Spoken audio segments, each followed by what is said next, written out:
हरियाणा में हार का साइड इफेक्ट भी सिर्फ पार्टी में ही नहीं दिख रहा है, बल्कि अब तो सहयोगी पार्टी भी कांग्रेस को आंख दिखा रही है। इंडिया गठबंधन के नेता कांग्रेस को अहंकार छोड़ने की नसीहत दे रहे हैं। आम आदमी पार्टी के सांसद राघव चड्ढा ने बाकायदा पोस्ट करते हुए कांग्रेस पर तंज कसा। अलायंस नहीं होने से कांग्रेस को नुकसान का फैक्टर याद दिलाया। राघव चड्ढा ने शायराना अंदाज में लिखा है कि हमारी आरज़ू की फिक्र करते तो कुछ और बात होती, हमारी हसीयत का ख्याल रखते तो एक अलग शाम होती। आज वो भी पछता रहा होगा मेरा साथ छोड़कर, अगर साथ साथ चलते तो कुछ और बात होती।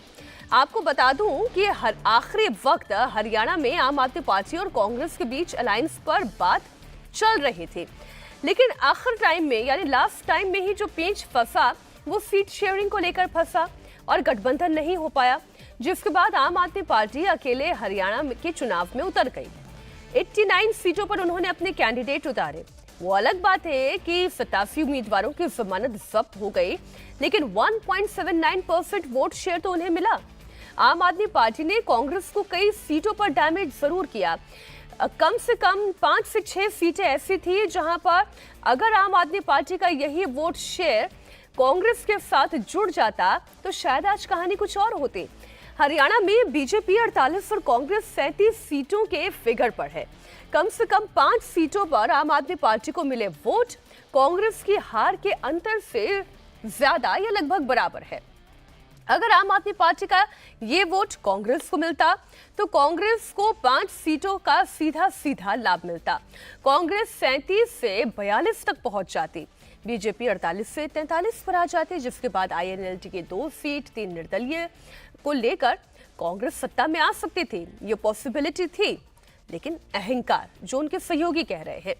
आपको हरियाणा की वो 5 सीटों का वोट मीटर दिखाती हूं जिन सीटों पर कांग्रेस को आम आदमी पार्टी ने सीधे सीधे डैमेज किया। उचाना कला में कांग्रेस 32 वोटों से हारी। सोचिए, केवल 32 वोट। यहां पर आम आदमी पार्टी को कितने वोट मिले? 2495 वोट आम आदमी पार्टी को मिले। असंध एक ऐसी ही सीट, यहां पर कांग्रेस 2306 वोट से हारी। यहां पर आम आदमी पार्टी को 4290 वोट मिले। डबवाली सीट देखिए, कांग्रेस 610 वोट से हारी। यहां पर 6606 वोट अरविंद केजरीवाल की पार्टी के कैंडिडेट को मिल गए। इसी तरीके से दादरी में कांग्रेस के हार का मार्जिन 1957 वोट का था, जहां आम आदमी पार्टी को यहां पर 13,000 के आसपास वोट मिले हैं। अब देखिए, महेंद्रगढ़ में कांग्रेस को 2650 वोटों से जो हार झेलनी पड़ी, अगर इसी में 1700 वोट जो आम आदमी पार्टी के कैंडिडेट ने झटके, अगर वो मिल जाते तो क्या स्थिति बदलती नहीं? और सिर्फ आम आदमी पार्टी ही नहीं, बल्कि कांग्रेस के दूसरे सहयोगी भी इस वक्त कांग्रेस पार्टी को नसीहत दे रहे हैं।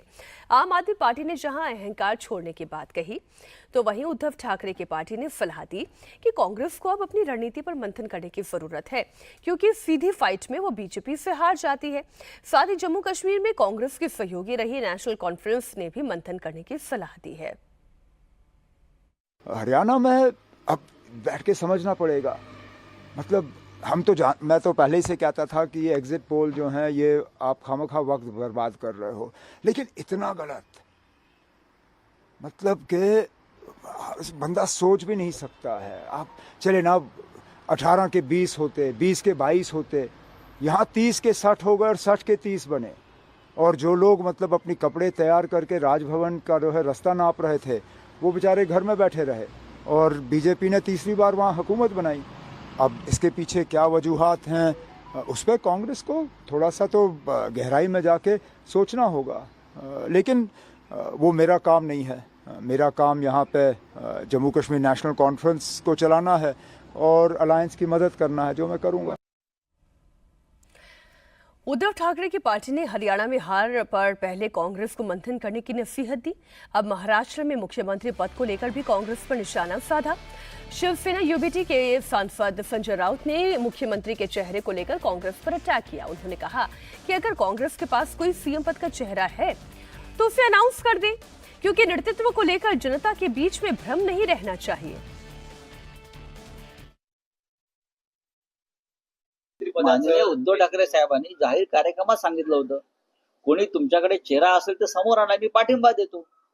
लोकांच्या मनात संभ्रम नको. लोकांच्या मनात संभ्रम नको की या राज्याचं नेतृत्व कोण करेल भविष्यात.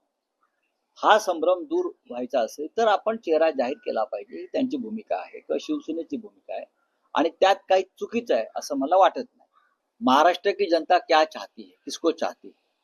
राहुल गांधी तो यहाँ नहीं मुख्यमंत्री बनेंगे ना, क्या प्रियंका गांधी जी बनेगी, क्या खरगे साहब बनेगी?